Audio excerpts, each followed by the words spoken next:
Comment déterminer le degré d'un polynôme à l'aide d'une table de valeurs? On est capable, si la variation des x est toujours de 1, on est capable de regarder la variation des y, leur accroissement. Et on va parler d'accroissement soit au premier, au deuxième niveau, etc.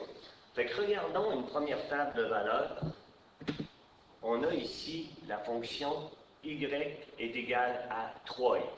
Alors, quand x vaut 0, 1, 2, 3, 4, 5, on peut trouver le y. 3 fois 0, 0, 3 fois 1, 3, 3 fois 2, 6, etc. Et maintenant, regardons l'accroissement des y. Je fais ici 3 moins 0, on est à 3. 6 moins 3, on est à 3. 9 moins 6, on est à 3. 12 moins 9, 3, etc. On se rend compte qu'après le premier accroissement de premier niveau, on a une constante qui est 3. Et on remarque, du même coup, que ce 3-là, ça se trouve à être le taux de variation de ma fonction du premier degré. Et on va dire, étant donné qu'on est constant après le premier accroissement, c'est ce qui nous indique qu'on est au premier niveau, qu'on est au premier degré, pardon. Regardons qu'est-ce qui se passe quand on a une fonction du second degré. Et là, on a f de x est égal à x au carré. Toujours quand les x varient de 1, alors 0, 1, 2, 3, 4, 5, j'ai pour les y 0 au carré, 0, 1 au carré, 1, 2 au carré, 4, etc. Et regardons qu'est-ce qui se passe après le premier accroissement. C'est 1 moins 0, on a 1. 4 moins 1, on a 3. 9 moins 4, on a 5. 16 moins 9, on a 7. Et 25 moins 16, on a 9. Est-ce qu'on est croissant à partir du premier niveau? Non. Est-ce qu'on est constant? Non. Par contre, au deuxième niveau, 3 moins 1, 2. 5 moins 3, 2. 7 moins 5, 2. 9 moins 7, 2. On se rend compte qu'on est constant après le deuxième accroissement. Mais si on regarde quel est le lien avec la fonction y est égal à x2, bien pour l'instant, on ne constate rien, sauf qu'on va arriver à démontrer que la constance, le terme constant du deuxième accroissement, si on le divise par 2, on va obtenir 1 ici, et ça se trouve être le coefficient du x2. Donc, c'est le terme qui est ici, le coefficient du x2.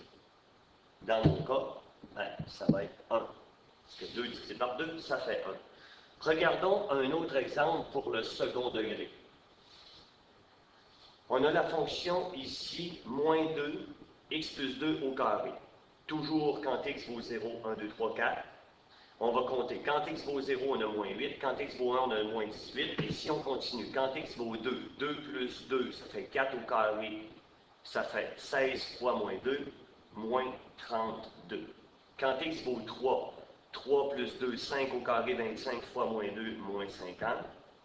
Quand x vaut 3 plus 2, 4, pardon, 4 plus 2, 6 au carré, ça fait 36 fois moins 2, moins 72. Regardons les accroissements au premier niveau. 18 moins 8. Moins 18 moins moins 8, ça fait moins 10. Moins 32 moins 18, ça nous fait... Un instant.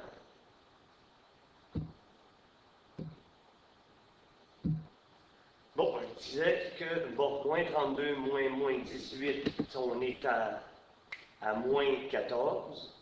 Moins 50 moins 32, on est à moins 18. Et moins 72 moins 50, on est à moins 22. On n'est pas constant encore au premier niveau, mais regardons qu'est-ce qui va se passer au deuxième niveau. On a moins 14 moins 10, ça nous fait moins 4. Moins 18 moins 14, moins 4. Et moins 22 moins 18, moins 4. Et on voit qu'on est constant au deuxième tour. Et ce terme constant-là, si on le divise par 2, on retrouve moins 2.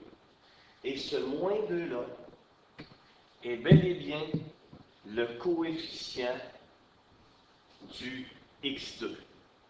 Donc, mon A. Si on résume, le terme constant